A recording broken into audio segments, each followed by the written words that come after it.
E para a gente concluir essa reflexão, vamos voltar aqui ao versículo que eu parei lendo, que é o versículo de número 15, do capítulo 37 de Gênesis.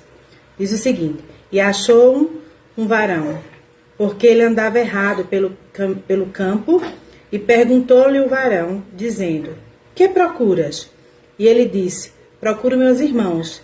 Dize-me, peço-te, onde eles apacentam? E disse aquele varão: foram-se daqui, porque ouvi-lhes dizer: vamos a Dotã. José, pois, seguiu seus irmãos e achou-os em Dotã. Aí, no decorrer dos versículos, se as irmãs estiverem acompanhando, vocês vão observar que o versículo 18 diz: e viram-no de longe, e antes que chegasse a eles, conspiraram contra ele para o matarem. A história de José é bem conhecida e nos deixa várias reflexões acerca de sua trajetória. Quando José saiu à procura de seus irmãos e chegou em um determinado lugar, ele percebeu que estava andando e não chegava a lugar nenhum, não encontrava seus irmãos. Ele tinha ido em obediência a seu pai, Israel, né? Também conhecido como Jacó. E o que aconteceu? Seus irmãos saíram de Siquém, né? Fugiram, foram para outro lugar. Não ficaram no lugar de costume que eles apacentavam. E aí José começou a andar e de repente ele já estava... Aqui o versículo diz que ele andava errado pelo campo. E muitas vezes, em determinadas circunstâncias de nossas vidas, em obediência ao nosso Pai, a gente vai a uma determinada missão e de repente parece que a gente está andando em círculos. A gente anda e não chega ao lugar determinado. Mas acredite que o mesmo Deus que enviou você para essa missão, Ele vai cuidar de enviar algo ou alguém para lhe orientar a chegar no lugar determinado. Nem que, eu posso dizer assim no linguajar, nem que esse lugar seja o lugar onde você vai encontrar os seus inimigos, que até nisso eles vão lhe ajudar a você chegar no propósito que Deus quer que você esteja. Porque quando José estava andando errado, aqui diz que ele andava errado, no sentido de que ele não encontrava seus irmãos. E, de repente, aparece um varão e diz: que procuras? E ele disse: procuro meus irmãos. E o homem disse, o varão disse: não, eu ouvi eles dizerem que iam para Dotã. E aí José, sendo orientado por esse varão, ele aprumou o caminho, endireitou e chegou até Dotã. E antes que ele alcançasse seus irmãos o avistaram de longe, né? E começaram a conspirar contra ele, pretendendo o matar. E as irmãs sabem qual foi o fim dessa história, né? O que aconteceu com José. Um dos seus irmãos defendeu: não vamos matá-lo, vamos vendê-lo como escravo. Mas mesmo assim conspiraram e jogaram ele em um poço que não tinha água, mas jogaram lá ele, né? E deixaram até que vieram uns comerciantes de escravos e o compraram como escravo. E essa história é muito dolorida, porque você imagina como José se sentiu sendo traído pelos seus irmãos, né? Eles zombaram dele e que queriam mesmo era matá-lo. Mas a gente sabe que o plano de Deus para a vida de José não era a sua morte. Não tinha chegado ainda o momento da sua morte, mas era para a honra e glória do nome santo do Senhor. E José ali, naquele poço, com certeza com muito medo do que viria a acontecer, mas eu acredito que a sua fé estava inabalável no Senhor.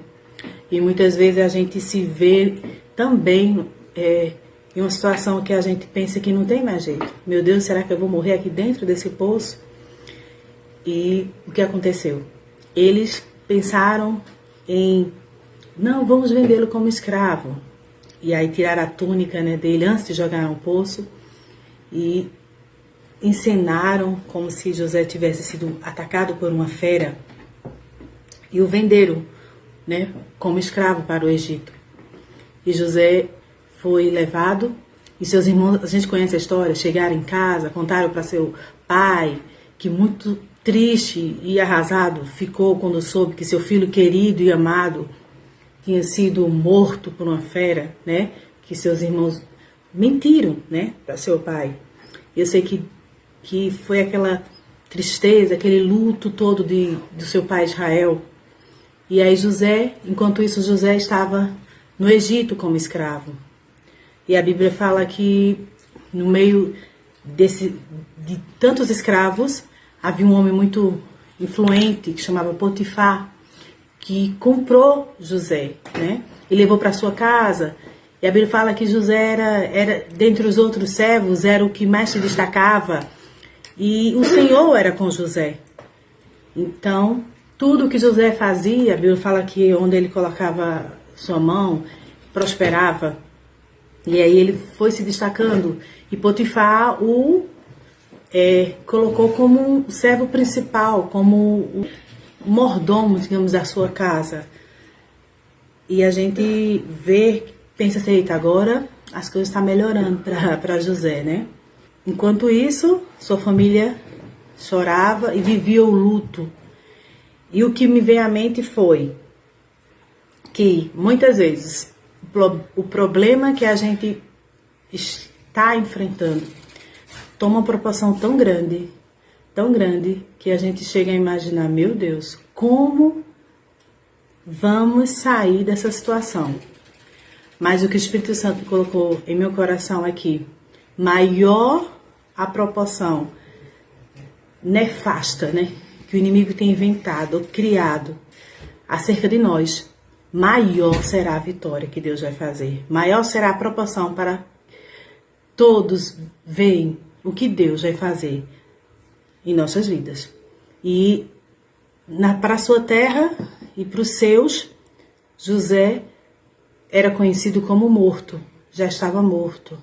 José morreu, acabou, né? E eu acredito que os seus irmãos também, diante do que tinham feito, vendido, jamais imaginavam que José ia sair vivo daquela situação. Porque achavam, como ele é escravo, ele ia terminar morrendo, né? Mas até o plano mal que seus irmãos tiveram contra ele foi projetado, foi um propósito de Deus para que José chegasse até o alvo, até aquilo que Deus quer para a vida da gente, a vida de José. E o que eu me entendi que aí de repente, quando estava tudo bem na casa de Potifar, José é conhecido como, já era dado como morto para os seus, e o Egito estava indo bem. Aí de repente a mulher de Potifar se levanta, né, querendo seduzir José. Mas José prova sua fidelidade para com Deus. E o que acontece? Ele é caluniado, né? Ela inventa que José o tinha seduzido e tentado contra ela. E com isso, José, injustamente, é lançado em uma prisão. E de repente eu acho que ele pensou, pronto, agora acabou mesmo. Porque imagina você, já é conhecido como, ele sabia que para ser, ele subentendia, acredito que para os seus, ele já estava como morto, perdido. E agora, para uma terra estranha, onde ele estava morando, é conhecido como um homem traidor, infiel, que tentou contra a esposa do seu patrão, que tanto lhe confiava. Imagino o que passava na cabeça de José. Mas em nenhum momento José negou a sua fé. E a Bíblia relata que foram 17 anos na prisão. Agora você imagina 17 anos num calabouço, sabe? Falar que é um calabouço, fala até de uma cova, né? Ele foi jogado na cova, assim, no sentido de que era um lugar horrível, deplorável. Mas até lá, a fidelidade do Senhor para com José, o cuidado de Deus para José, era muito lindo. E ele foi colocado como cuidador das celas, assim, direito às chaves, né? Ele era, porque era o mais... Ele tinha um diferencial, José. E a Bíblia vai contar que, passados os tempos, e talvez José achasse que Deus tinha esquecido dele. E o que aconteceu? 2 prisioneiros que estavam na mesma cela que José sonharam. Um era o copeiro-mor e o outro era o padeiro-mor. Né? E aí Deus dá a interpretação, dá um dom a José de interpretar os sonhos. E aí ele interpreta o do copeiro, né? Que os irmãos sabem que em 3 dias ele ia voltar a servir ao rei. E o padeiro em 3 dias ia morrer, que o rei ia matá-lo. E se cumpriu o sonho. E quando se cumpriu, José pediu ao copeiro: lembra-te de mim quando estiver lá. Mas interessante que dá a entender que passaram-se 2 anos. Se os irmãos acompanharem, está escrito em Gênesis 40 em diante, 41, 40, que passaram-se 2 anos, né? E aí o copeiro não lembrou de José, né? E a gente sabe que isso acontece, mas Deus deu sonhos ao rei Faraó e ele ficou muito perturbado. E esses sonhos ninguém conseguiu interpretar. E foi aí que o copeiro se lembrou de José. Diz: houve um homem, um varão, quando eu estava preso, que eu tive sonhos, e ele interpretou o meu e o do padeiro. E se cumpriu o que ele falou. Foi aí que Faraó mandou chamar a José. E aí ele fez a barba, se arrumou e foi se apresentar a Faraó. E o que aconteceu? Faraó contou o sonho. José, na autoridade de Deus, interpretou o sonho de Faraó.